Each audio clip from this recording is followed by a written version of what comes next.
Bonjour et bienvenue, bienvenue à la maison. Dans notre épisode 5, nous avons parlé de la sexualité sacrée. Aujourd'hui avec moi, Emmanuel Jolicoeur, Yasmine Aitali, Oui. Christelle Scrivener et moi-même allons vous parler du masculin sacré, du féminin sacré.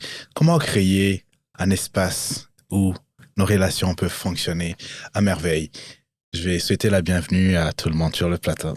Ça va, Christelle? Bonjour, Mathieu. La prise en charge est bonne. Ah, c'est parfait. Parfait. Mathieu, il lead ça, les podcasts. J'aime ça. Ah, c'est parfait. Comment tu te sens aujourd'hui? J'avais hâte à cet épisode-là. Je me sens bien. Je suis vraiment honorée qu'on va partager cet épisode avec nos invités. Ça va être un bel échange. Deux femmes, deux hommes pour venir alimenter cette conversation sacrée. Ça va être divinement sacré. Sur les relations entre nous, justement, les hommes, les femmes, l'énergie féminine, l'énergie masculine. Parfait. Je vais dire, ça, c'était à sa demande. Donc, s'il y a des questions, vous envoyez chez Christelle. Yasmine Aitari. Mathieu, Comment ça va? merci de m'avoir invité. Je suis honorée de participer à votre podcast. Qu'est-ce qui est présent pour toi comme ça? Je suis un petit peu fébrile. Je sais pas de quoi on va parler. Très bien. À part qu'on va parler du couple. Donc, je suis prête. Je suis prête à être moi-même. Mais écoute, Yasmine, t'es à la maison? Oui. Et on ne stresse pas. Si ça monte, il y a un verre d'eau. Ça va le régler. Merci.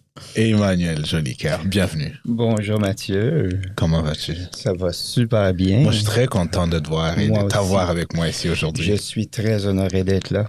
J'avais hâte de faire ta rencontre. Donc, On s'est parlé et les choses ont pris leur direction. Les choses se sont placées d'elles-mêmes. Parfait. Qu'est-ce qui est là présent pour toi en ce moment? On frappe un sujet qui me parle beaucoup. Les couples en conscience, en amour, en fait. L'amour inconditionnel. Donc, et j'ai hâte. On a hâte de parler de la relation consciente, du masculin sacré, du féminin sacré. Comment créer un espace où chacun peut simplement être. Quand je parle comme ça du masculin sacré, mais je vais commencer avec ma belle Christelle. Avec moi? Qu'est-ce que ça évoque pour toi?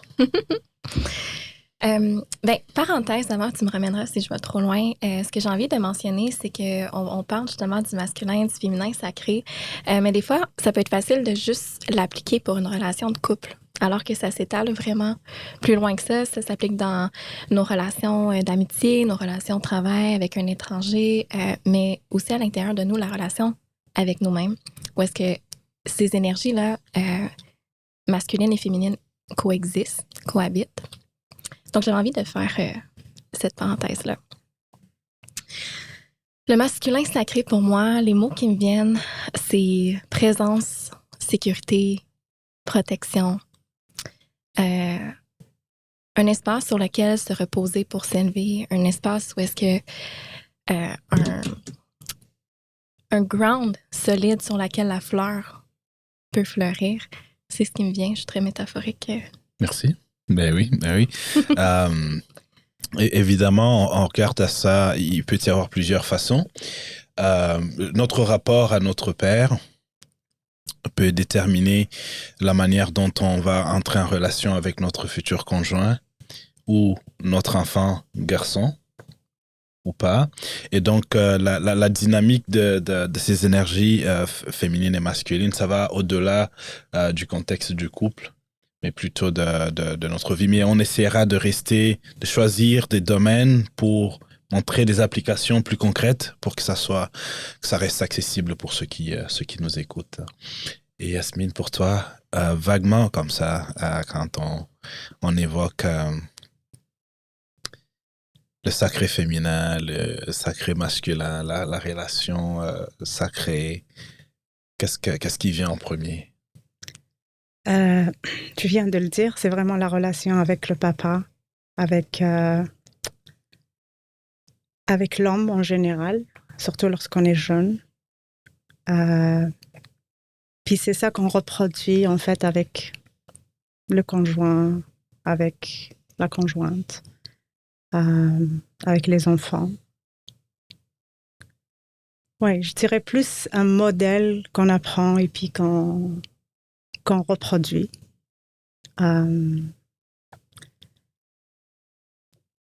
Ça, c'est vraiment à première vue. Mais si on creuse plus, on a tous un sacré, que ça soit féminin, que ça soit masculin. Le sacré, là, qui est plus loin que ce qu'on apprend. Le sacré. Emmanuel. Oui. Et justement, sur ce sacré-là, justement, ben, il y a un grand potentiel humain qui est derrière ça, souvent. Et on n'a pas toujours conscience. Et c'est en allant dans ces espaces, en ayant à l'écoute de soi, qu'on va révéler et on peut faire de l'expansion de conscience aussi. Et puis révéler à soi-même la bonté qui sommeille en nous parfois. Tu sais, on a une grande bonté, on a une grande force, mais il faut s'autoriser à descendre puis aller explorer ces espaces de conscience. C'est là la clé pour moi, le sacré.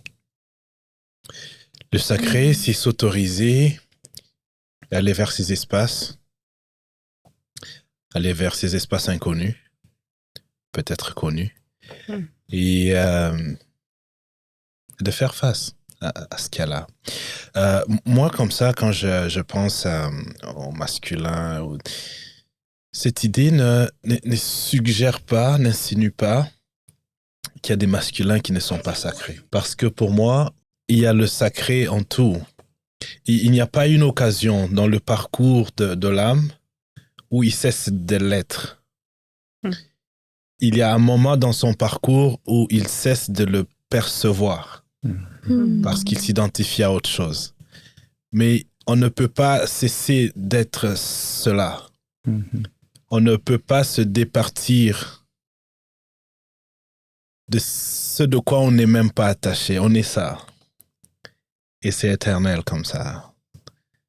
L'invitation, c'est d'aller regarder qu'est-ce qui est là pour moi, à quoi je m'accroche, qui n'est pas qui je suis, qui génère de moi des comportements qui causent de la souffrance à d'autres. Et ça importe peu pour l'homme ou pour la femme.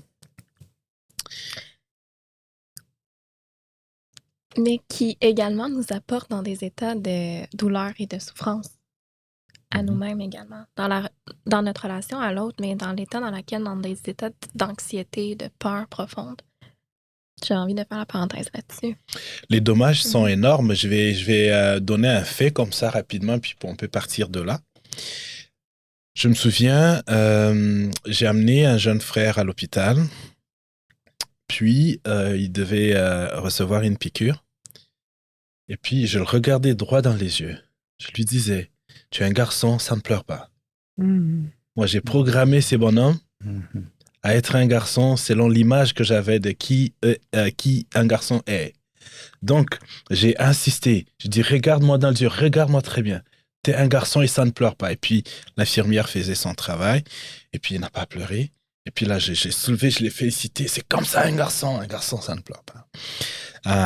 Jusqu'à ce que, en 2019, je me trouve dans un cabinet d'Anne-Hélène. J'ai dit, je veux apprendre à pleurer. Je veux apprendre à pleurer. Mais ça aura duré en 2020. Ça aurait plus de 30 ans avant de venir à ça. Avant de venir à cette conscience il y a quelque chose de supprimé, il y a quelque chose de non exprimé ou de mal exprimé, d'étouffé. Qu'est-ce que ça évoque pour vous, ce que je viens de raconter? Ben moi, ce qui me vient, c'est l'intimité relationnelle à développer avec un partenaire, justement, quand on se permet d'aller dans ces zones vulnérables puis de les vivre. avec soi, mais avec l'autre aussi. On dirait, je sais pas. Vous regardez, je veux vous en regarder tous ensemble. Comme j'adore. Puis, une chose que, ben, comme si vous suivez le podcast, vous savez que je travaille majoritairement avec des femmes, mais une des choses qui est le plus évoquée dans mon bureau, c'est mon partenaire, il est là, mais je me sens pas proche émotionnellement avec lui. Et c'est comme, on me dit qu'il y a ce manque de proximité émotionnelle. Ça me fait penser à ça. Une distance émotionnelle. Exactement. On dit il n'est pas émotionnellement disponible. Mhm. Qu'est-ce que ça évoque pour toi, Yasmine? L'indisponibilité émotionnelle. L'indisponibilité émotionnelle, c'est souvent perçu comme de l'immaturité émotionnelle. Je dis bien perçu. Toutefois, et l'exemple que tu as ramené par rapport aux pleurs, un homme ça pleure pas, ou pleurer c'est de la faiblesse. On nous apprend depuis le jeune âge que s'exprimer naturellement est une faiblesse. Donc on apprend à cultiver ses croyances, ce qui fait qu'on devient bloqué, qu'on n'arrive plus à être mature émotionnellement, si je peux appeler ça comme ça. Et on grandit avec ses croyances et c'est ce qui crée plus tard des frictions dans le couple. Et j'ai envie ici qu'on prenne conscience que l'idée ici, c'est pas de créer des polarités ou de les renforcer, mais c'est de considérer que, par exemple, pour une mère monoparentale, elle est probablement seule avec des garçons. Et c'est la seule figure qu'ils ont. Et elle donne ce qu'elle peut. Donc, ces comportements, on peut les apprendre de n'importe qui. Puis quand on devient soi-même un mari, un conjoint ou un chum, on les reproduit pas parce que ça peut s'apprendre à l'école, ça peut s'apprendre chez sa mère, chez son père, ça peut s'apprendre à la télévision. On doit prendre conscience de la multidimensionnalité, de la contribution sociétale au phénomène qu'on appelle aujourd'hui un homme toxique ou une femme toxique. Emmanuel. Ouais, c'est tellement répandu aujourd'hui. Hein? C'est considéré une faiblesse chez l'homme de rencontrer ses pleurs, de rencontrer sa peine, de rencontrer sa tristesse, ses peurs, ses insécurités. Et tantôt, quand je parlais d'espace, ben c'est quand on prend notre propre responsabilité puis d'aller à la rencontre de ses faiblesses, de les accueillir et de les permettre d'être. Ensuite, on va aller renforcer ce qui a été mis par peur, par crainte, par colère. On va aller remplacer par de l'amour. Parce que qu'est-ce qui est dans mes valeurs? Qu'est-ce qui est dans ma vision? Qu'est-ce qui est dans ce que je veux, ce que je désire, en fait? Pour moi, c'est beaucoup de se permettre d'aller dans notre propre rencontre intérieure. Puis, commencer de là.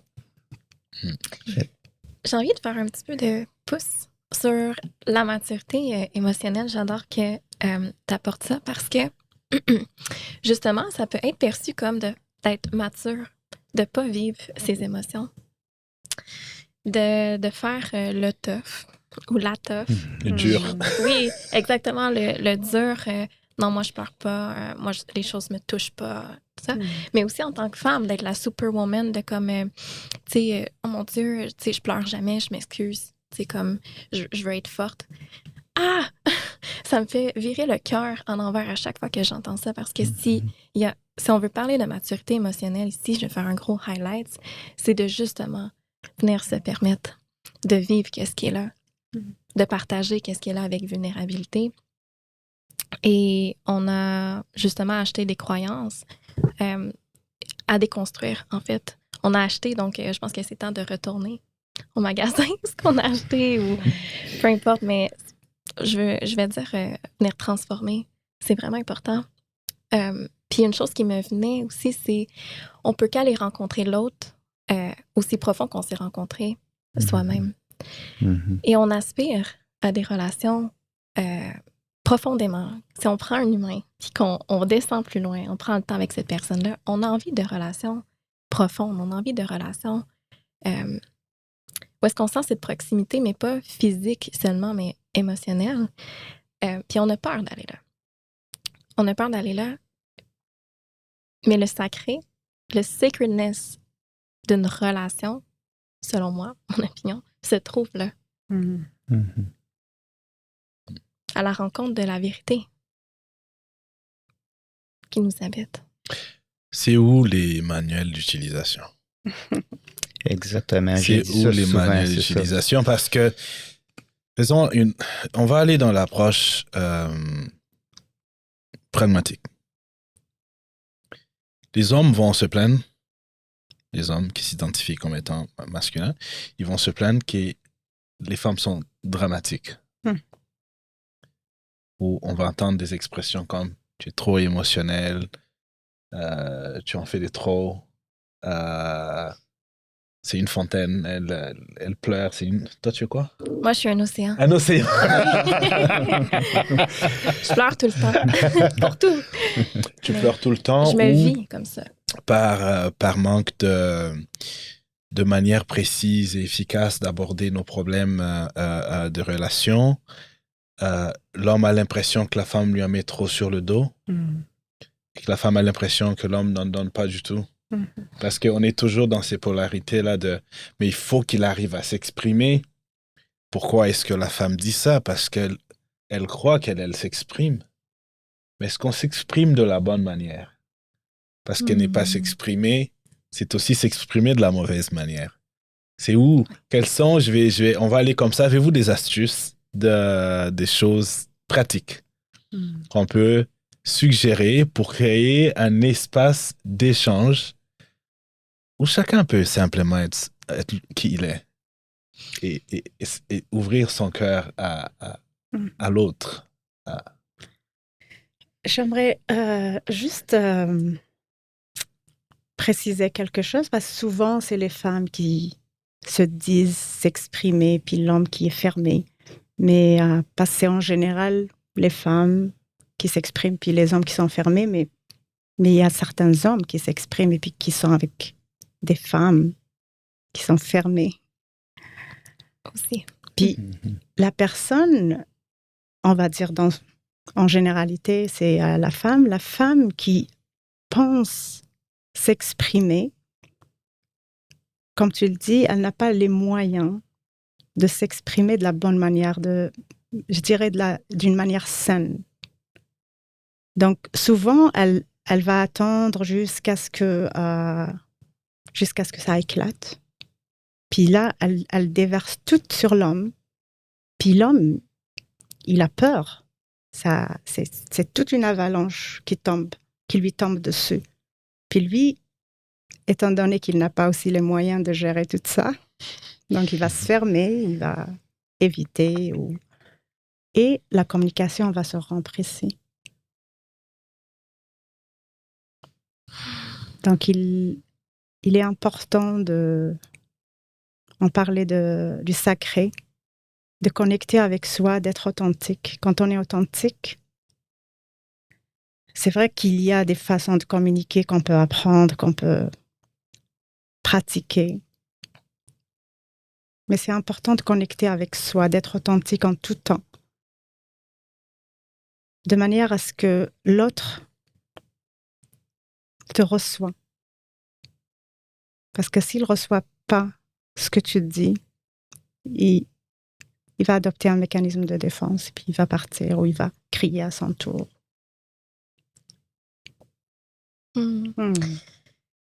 J'adore. Il y a plein de choses qui me viennent. J'aimerais ça avoir un pad pour écrire tout ce qui vient. J'essaie de me souvenir. Je récapitule ce que tu mentionnais. Il y avait justement la prise de responsabilité qui venait à partager qu'est-ce qui est là pour moi et qui est une forme... Ben en fait, non. Ce que j'ai envie de dire par rapport à ça, c'est l'art de développer son socle de sécurité intérieure. Est-ce que c'est pas nécessairement quelque chose de facile parce que le droit à l'expression, à vivre ses émotions, c'est un espace où est-ce qu'habituellement, a avantage d'être appris quand on est tout petit. Mais souvent, c'est là où est-ce que ça se gâte et que ça se gâche. Et on arrive par la suite en relation où est-ce que on se sent pas en sécurité d'exprimer notre vérité puis qu'est-ce qui est là. Puis on s'en rend même pas compte. Puis on ramène ce qui est pas réglé, je vais dire comme ça, avec papa, maman, en relation. Et pourquoi on est souvent plus déclenché en relation amoureuse? La relation amoureuse va nous emmener sur un terrain fertile, un terrain familial. Je parle le mot, là, comment que je veux dire, mais bref, un terrain où est-ce qui nous ramène vraiment notre dynamique familiale. Avec mon père, avec ma mère, qu'est-ce qui était permis. Et c'est ce qui vient à construire, au fond. Est-ce que je vais me sentir en sécurité d'être moi et d'exprimer qu'est-ce qui est là? Parce que des fois, on peut reprocher à l'autre de ne pas nous exprimer véritablement, mais si ça a toujours été dangereux de le faire, comment j'apprends à le faire? Parce que rendu adulte, c'est ma responsabilité. Ce qui est arrivé, puis ça n'enlève pas ce que ça a causé comme trace, comme trauma, comme blessure, tout ça. Mais c'est de notre guérison et notre responsabilité pour les relations qu'on a envie de créer maintenant. Et de venir à la rencontre c'est difficile pour moi de nommer ça. Ça me fait peur, ça me stresse de te nommer ça, mais ma responsabilité, c'est de le nommer. D'aller dans ces espaces-là. Ça me fait penser à ça. Merci. Alors, Emmanuel, je ne sais pas qu'est-ce que ça évoque pour toi, à la fois la question sur la maturité émotionnelle, mais surtout l'art de savoir faire de la place à l'autre, pour que l'autre s'exprime. Et moi, ce que j'entends par faire de la place à l'autre, sous-entend reconnaître que dans l'expression de l'autre, il y aura des choses qui ne nous conviendront pas. Parce que quelquefois, lorsque les gens disent que je veux une bonne communication, ils disent je veux une communication qui reflète comment je veux qu'elle soit. Ils ne disent pas je veux une communication qui honore où tu es et qui tu es dans le moment où tu me parles. Ça fait une grosse différence. Juste reconnaître l'autre dans... Il peut dire j'en ai marre. Et c'est ce qu'il y a de plus authentique pour lui en ce moment-là. Alors, si pour soi, ça crée une défense, il y a probablement quelque chose qui a à voir avec soi-même. On n'est pas encore assez rendu à être capable to offer the container. Offer the container. The sacred container. Where, when you come to see, quand tu viens à réaliser que dans la nature de tout ce qui se produit ici, tout est parfait. On fera la paix avec l'illusion de voir l'imperfection chez notre partenaire. Et j'aime bien l'idée qu'on puisse lire des livres. Personnellement, j'ai envie de... Tout ce qui est naturel, quand c'est fait, quand ça devient du domaine du faire, c'est dénaturé. Tu ne peux pas faire comme faire la joie. Tu ne peux pas faire la paix. Ces choses, ça ne se fait pas. C'est dans le domaine de l'être. Tu n'apprends pas à faire la paix. Tu n'apprends pas à faire la compassion. Tu peux apprendre, mais ça, c'est un exercice mental que tu fais. Le sujet en face de soi qui se connecte à toi, il l'entend simplement avec sa tête aussi. Mais pour que ces choses soient reçues du cœur, il faut que naturellement, ça vienne du cœur. Et comment aller vers là si soi-même, on n'est qu'une représentation de qui on est? On est l'idée qu'on se fait de soi. On ne sait pas. Alors, c'est déjà de venir questionner qui regarde à travers ses yeux, qui parle à travers cette bouche, qui écoute à travers ses oreilles.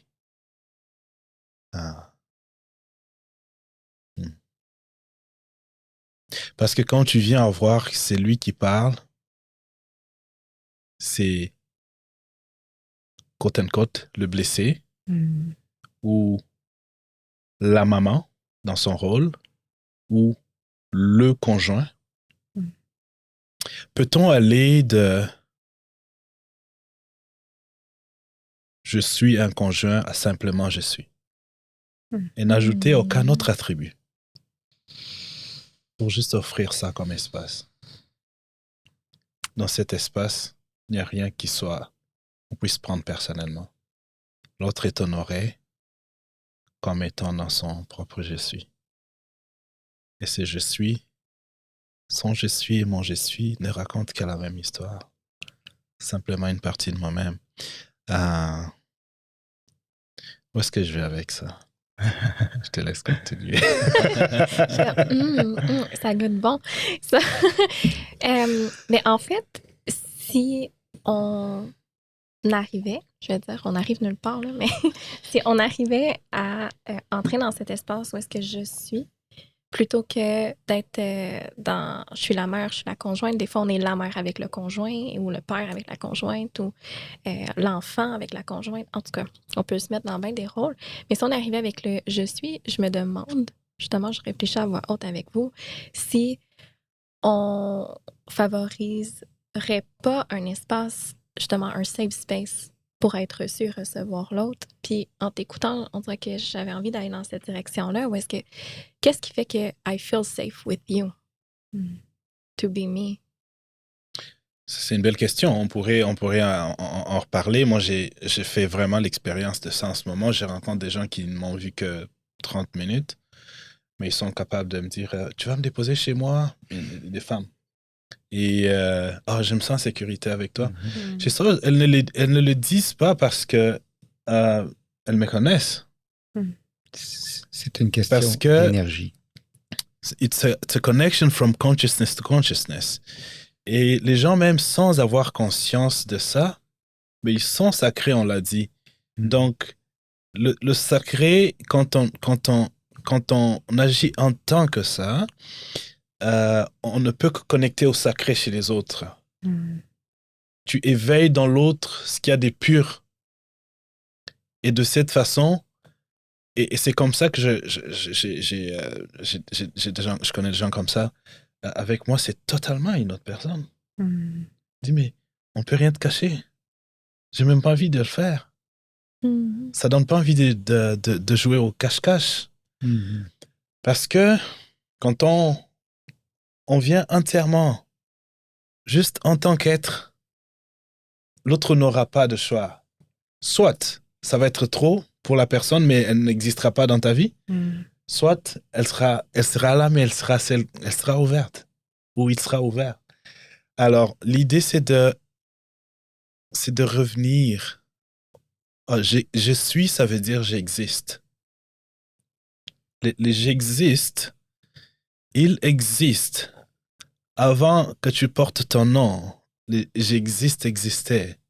Avant que tu développes le corps, les muscles, la pensée, même les croyances. Parce que souvent, on est associé à être ce que je crois. Mais avant tout ça, avant même que le médecin constate ta conception, parce que pour constater, il faut que ça existe d'abord. Si ça se constate, c'est parce que ça préexiste au constat. Va retrouver cet espace avant même les traumas. Parce que celui-là qui a préexisté à toutes ces choses, il n'est toujours pas traumatisé. Parce qu'il ne connaît pas ça. Il n'a pas d'attribut. Ou elle n'a pas d'attribut. Il n'a même pas de genre, en réalité. On peut retourner à cet espace. C'est une contemplation que je vous invite à faire. On peut partir de là. Quand tu te sens frustré par l'expression des besoins, l'expression de l'autre, de t'asseoir avec cette frustration et venir au constat que tu es conscient de la frustration qui est présente. Et de venir à observer que la part de toi qui est consciente de la frustration, elle n'est pas frustrée elle-même. Elle est témoin de ça. Et cette part t'accompagne tous les jours. L'exercice, c'est de venir, d'observer et de regarder à la vie en tant que la part qui observe. Et simplement avec cet exercice, tu vas voir que la colère, la frustration, it just washed away. Ça va passer vite parce que le corps est observé. Le changement hormonal, tout ça est observé. Les pensées qui disent j'ai envie de répliquer, toutes ces pensées sont aussi observées. Donc, tu vas venir à voir qu'il y a un témoin neutre de je suis, qui est toujours là, il a toujours été là. L'idée, c'est d'aller reconnaître que je suis ce je suis-là, avant d'y ajouter n'importe quoi d'autre. Les restes, ce sont des rôles conjoints. Je suis un conjoint, ce ne sont que des rôles. Maintenant, qu'est-ce que ça crée? Ça crée des attentes. Parce que quand on ajoute un rôle, alors maintenant, tu es ma conjointe, je m'attends que tu fasses ça et pas ça. Et puis, on crée de règles, mais le je suis dont je vous parle, il est la même chose que la liberté. Et la liberté ne connaît pas des conditions. Lorsqu'on en évoque une, ça n'est plus une liberté. On est essentiellement libre. On est la liberté elle-même. Et dans ça, si les deux, les trois, la famille, tout le monde regarde depuis cet espace, le reste, ça va venir comme des parfums. Des parfums qui émanent simplement from the beingness. On vient à réaliser que même ce qu'on appelle l'amour, la joie, la compassion, c'est la même chose. Tout ça, c'est que de flavors, les saveurs de l'être, simplement, dans sa pure condition. Je raconte tout ça parce que j'en étais venu à dire que la paix, le respect, la protection, tu ne fais pas ces choses. Ces choses viennent naturellement quand tu es assis. Je dis tu es assis, mais tu n'es même pas assis. Quand tu es dans ton je suis, sans aucun autre attribut. Ça vient tout simplement naturel. On n'a rien à forcer. On n'a rien à essayer de... Puis mais moi, pour ma part à moi, j'en ai goûté tout un coup. 20 ans de mariage, qui est un cadeau aujourd'hui d'une séparation. J'ai dû regarder beaucoup de masques. Des masques que j'ai dû guérir, des blessures.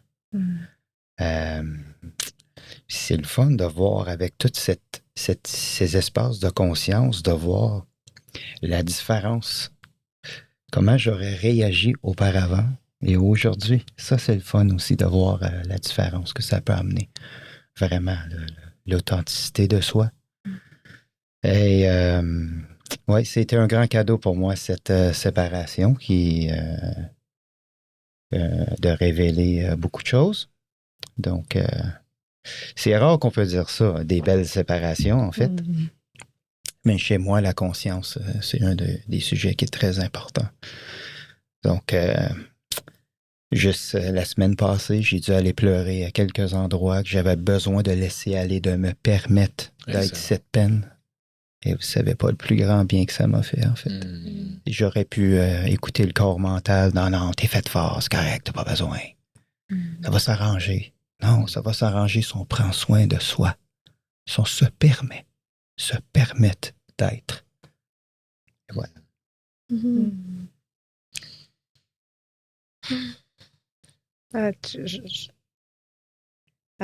Quand tu dis ça va s'arranger quand je vais prendre soin de moi.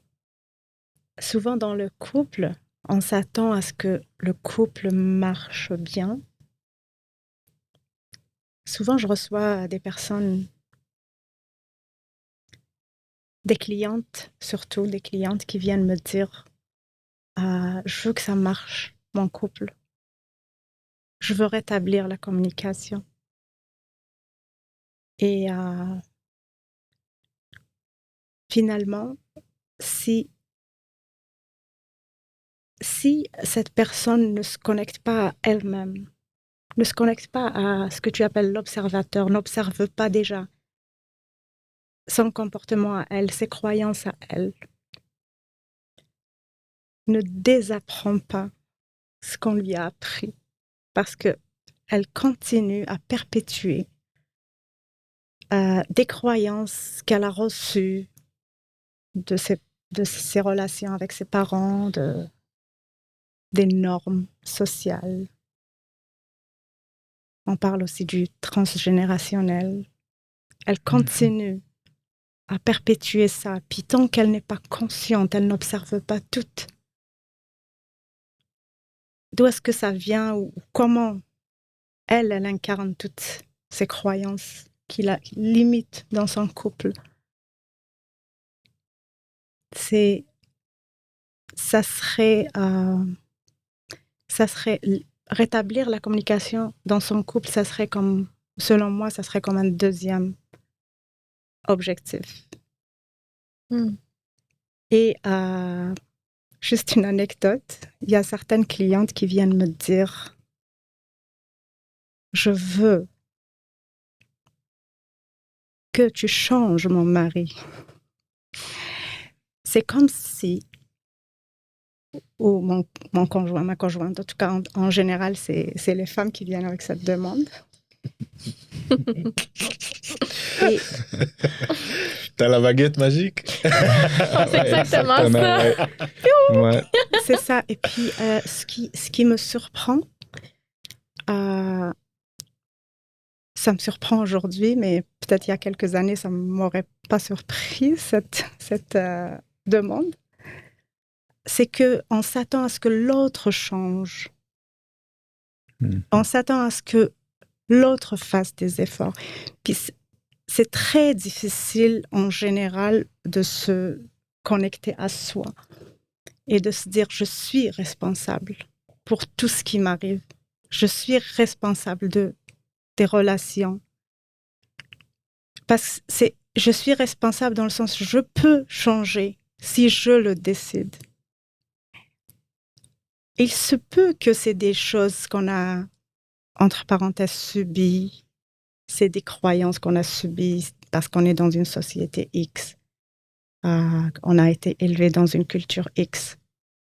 Mais juste prendre conscience que nous avons le pouvoir de changer les choses. Puis de commencer par s'observer, comme Mathieu a dit. Juste s'observer soi. Pas en tant que maman, pas en tant que femme, pas en tant que conjointe, en tant que être, juste être. Puis prendre conscience que tous ces comportements peuvent changer si on le souhaite. De venir prendre, ça vient encore avec la prise de responsabilité des relations que je crée, des dynamiques relationnelles que je crée, parce que si, je parle en tant que femme ici, mais ça va dans les deux sens. Si j'aime pas ce qui est créé, je fais partie de cette dynamique qui donne le résultat dans lequel que j'expérimente en ce moment, qui me convient pas nécessairement. Donc, justement, l'importance de venir à la rencontre de quelle partie de moi contribue à créer cette dynamique-là. Si, par exemple, je vais donner le premier exemple qui vient par la tête, si tu es tanné de traiter ton conjoint comme si c'est un enfant, je le ramasse tout le temps, bien, c'est parce que c'est clairement que si tu es en position d'enfant, c'est que tu es dans une position de mère. Donc, énergétiquement, on prend des rôles, on prend des positions et ça l'affecte de la dynamique dans laquelle... Et ça n'enlève pas la prise de responsabilité que l'autre a également dans cette co-création-là, mais first thing first, de venir à la rencontre à l'intérieur, de venir observer qu'est-ce qui est là, quelle dynamique que je crée, qu'est-ce qui est présent à l'intérieur de moi. Vraiment, vraiment important. Il y avait une autre chose que tu m'as fait penser, puis ça m'a glissé la tête. Ça reviendra. Ouais, on a toujours notre part de responsabilité, qu'on le veuille ou pas. C'est toujours, il y a toujours sa raison d'être à tout. Donc, tu sais, si on a du bonheur autour de nous, ben on est la raison de ce bonheur-là. On se branche sur des énergies positives, tu sais, on tasse l'ego. On est dans l'être, on est dans le bonheur, une bonne énergie. Ouais, c'est... J'aime que tu parles d'ego parce que justement, de venir réaliser que, oh mon Dieu, j'ai tout ce pouvoir-là, moi, sur ma vie, de créer la vie comme j'ai envie à une certaine limite, les relations. Fait que si j'ai le pouvoir de... comme c'est, cet espace, je veux pas tomber dans la culpabilité. Un espace, idéalement, si on l'habite, OK, on y fait de la place, mais de réaliser le pouvoir justement qu'on a, puis d'arrêter de pointer à l'extérieur. Mais ça fait mal à l'ego, puis ça devient inconfortable. C'est comme, fait que c'est pas de sa faute, là. Comme, qu'est-ce qui se passe, puis comment je me sens. Puis c'est un espace qui, je trouve, qui peut être difficile à venir tolérer ou plutôt ressentir. Oui, j'ai mis du temps à comprendre tout ça. Ouais, l'ego prenait trop de place. C'était très difficile. Tu es insulté, tu le prends pas. C'est toutes les croyances, ce qu'on a construit. L'ego était un grand ouvrage et un grand cadeau aujourd'hui. Ouais, les mécanismes de l'ego, c'est incroyable. Les masques qu'on peut s'infliger d'une vie qui sont pas nécessaires pour notre bonheur. Tellement pas. Ah ouais, on pourrait aller loin. L'ego, c'est notre compagnon.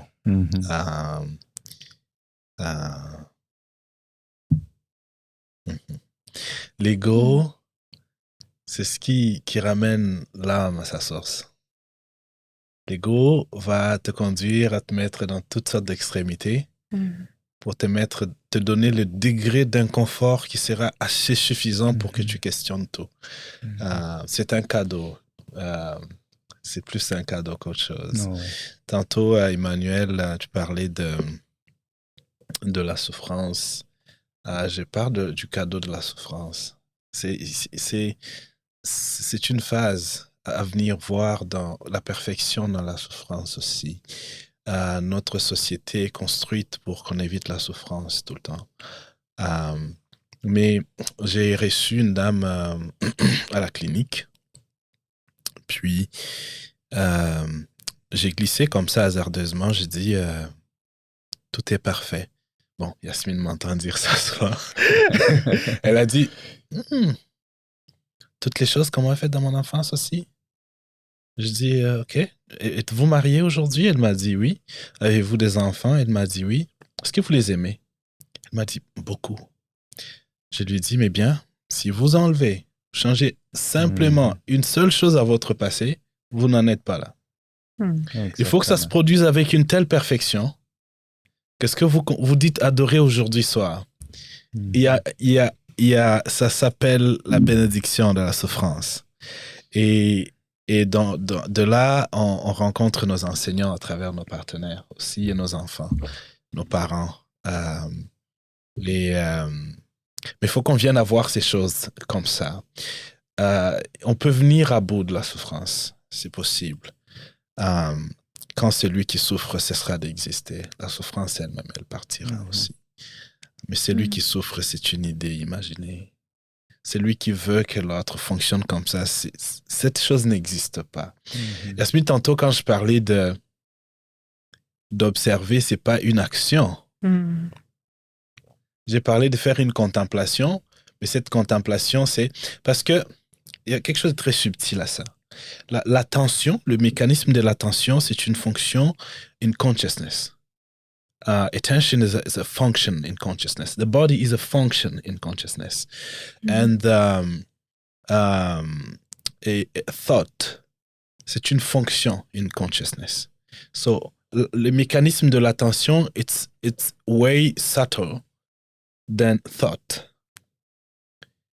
L'attention peut être dirigée sur quelque chose, c'est une fonction, c'est pas un sujet. L'attention peut être dirigée sur quelque chose en dehors de... Quand on dit d'observer, c'est pas une action. C'est de venir à l'évidence que quelque chose observe. On le fait pas. C'est déjà là. On est conscient de réfléchir. On est conscient de penser. On est conscient d'être en colère. Mais only consciousness can be conscious. So, quand je fais cette invitation, c'est pas une action, c'est de venir à se rendre compte que toutes ces choses qui se produisent sont observées depuis un l'espace from consciousness space, the I am space, that space of I exist. Donc quand on dort, on n'a pas la conscience d'exister, sauf dans un rêve lucide. Et c'est une invitation à aller juste là. On peut aller plus loin que ça. Mais déjà, à ce niveau-là, il y a beaucoup de problèmes dont on ne parlera même plus dans nos relations. C'est juste de venir à voir, chaque fois que je dis, cet homme ne me convient pas. C'est lui qui observe cette bouche dire, cet homme ne me convient pas. Est-ce qu'il dit la même chose?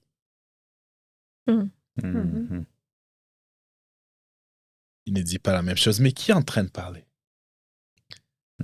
Ça, c'est l'idée des projections et des attentes et toutes ces choses qu'on se raconte dans la tête. Si tu viens voir comment toute cette machine est créée et que la souffrance, en réalité, est autogénérée de cette machine. C'est l'idée que tu as de toi qui souffre de sa propre idée, en réalité. Mais il faut venir à voir ça comme ça. Autrement, il y a une autre voie, c'est d'aller par l'effort. Mais cette idée qui génère de la souffrance peut-elle être elle-même la solution à la souffrance? Est-ce que tu peux redire ça? Je me fais l'idée d'être un homme fort. Puis un jour, Emmanuel arrive, il prend ma blonde, il part avec ma blonde. Et subitement, j'ai l'impression de ne pas être un homme fort. OK. Ça, ce sont des idées. Ouais. Mais je suis conscient d'avoir ces idées.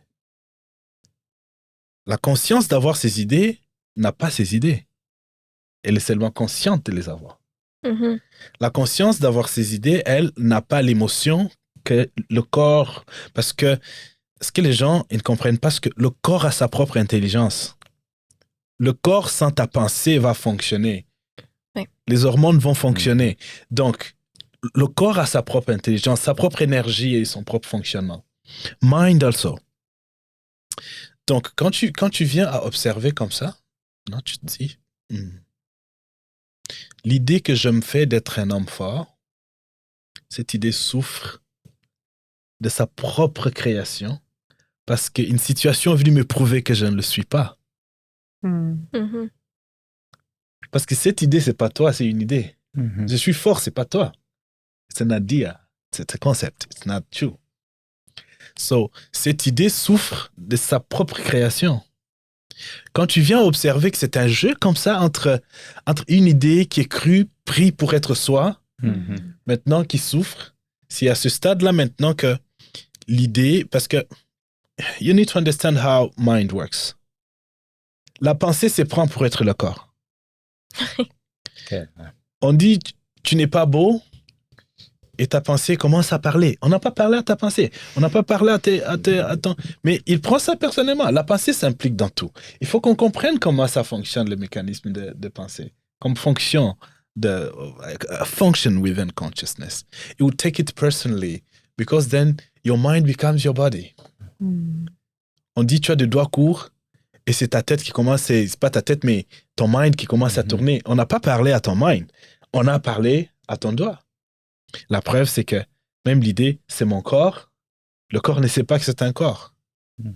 Tout ça, c'est créé par la pensée. C'est la pensée qui génère la douleur, la souffrance, par les projections et les idées qu'on crée d'être qui on est, puis on souffre de ses propres idées-là. Mais toute cette game est observée. Parce que tu es conscient de ça. La partie qui est consciente de ça, c'est toi. Et cette partie, elle ne change pas avec ce qui change. C'est le premier-né. C'est firstborn of consciousness. And je voulais insister parce qu'il y a une certaine subtilité à se dissocier et to reflect pour observer. Mais ça, on le fait avec la pensée. Il y a une différence entre ça et s'asseoir, utiliser la fonction d'attention from consciousness and to become the witness of mind and body and see how these things create the illusion of being this or that, right? So, je voulais comme... Donc, cela dit, je ne dis pas que les efforts qui sont fournis pour aller vers la transformation sont non nécessaires. J'ai simplement envie de dire qu'il peut y avoir une façon plus directe d'y aller. Right? So, on peut répéter des comportements pendant 21 jours. On peut lire des livres. Mais qui est-ce qui écrirait le livre qui te parlerait de toi? C'est toi. C'est sûr. Combien de jours ça va te prendre pour arriver à toi? C'est de venir à regarder la transformation différemment. Depuis cet espace de qui observe la vie qui est? Exactement. Qui observe Emmanuel qui pleure? Emmanuel qui pleure est observé.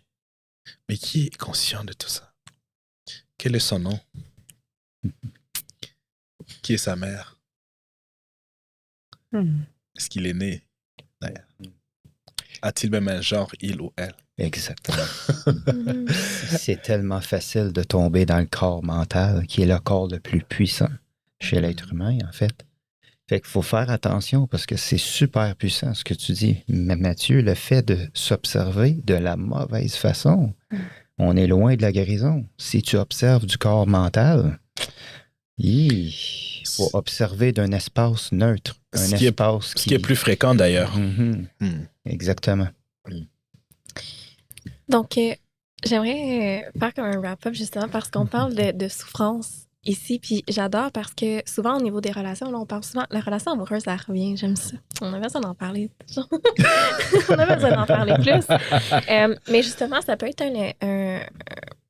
un espace vraiment souffrant, les relations, je veux dire, amoureuses. Ça nous ramène vraiment dans plusieurs choses, puis j'aime le fait que Mathieu parle de revenir à cet espace qui est pas identifié au corps, parce que ça nous permet justement... Le mot qui me vient depuis tantôt, c'est l'autorégulation. Quelque chose qui est important, selon moi, à pratiquer, et pas à pratiquer juste dans des moments de crise, lorsque j'ai peur, lorsque je suis stressée. Est-ce qu'il ou elle me trompe avec quelqu'un d'autre? Est-ce qu'il va me laisser dans des blessures d'abandon, de te réveiller, puis constamment, j'ai déjà été là-dedans, de te réveiller, puis de juste tout le temps l'impression que la personne va partir. Et ça a fini par arriver à un moment donné. De venir pratiquer justement ces pratiques d'autorégulation dans un day-to-day, où est-ce qu'on vient apaiser le mental. C'est très, très, très bruyant. Ça nous permet de... Ce que Mathieu expliquait, ça nous ramène dans cet espace de sécurité intérieure. Et aussi, ben, en entrant en relation avec l'autre, mais ce qui me vient comme question, c'est qui j'apporte en relation? Comment j'entre en relation? Et si c'est une journée où est-ce que je suis plus activée, je veux dire moins régulée, ce que je vais créer comme dynamique, ce que je vais créer comme énergie dans la relation va avoir un impact. Donc, c'est quelque chose que je recommande vraiment beaucoup, l'autorégulation, et surtout à pratiquer en dehors des moments de crise, parce qu'on a le corps qui est sensoriel. On est des aides de neuroception, on va percevoir. Je vais dire, on va expérimenter des formes d'inconfortabilité. Souvent, on peut l'associer à la douleur, qui est inévitable dans ce corps physique. Mais l'interprétation de la douleur peut être transformée dépendamment comment on choisit de la regarder. Mais on n'est pas obligé de s'emmener, par contre, dans des états de souffrance où est-ce que l'anxiété profonde va embarquer, des peurs viscérales d'être constamment rejeté ou abandonné ou trahi, ou etc. va venir. Ça me fait penser. On n'a pas besoin de s'amener dans ces espaces de peur. Nous allons parler de la peur dans la deuxième partie de cet épisode. Je vous remercie. On se retrouve à très vite.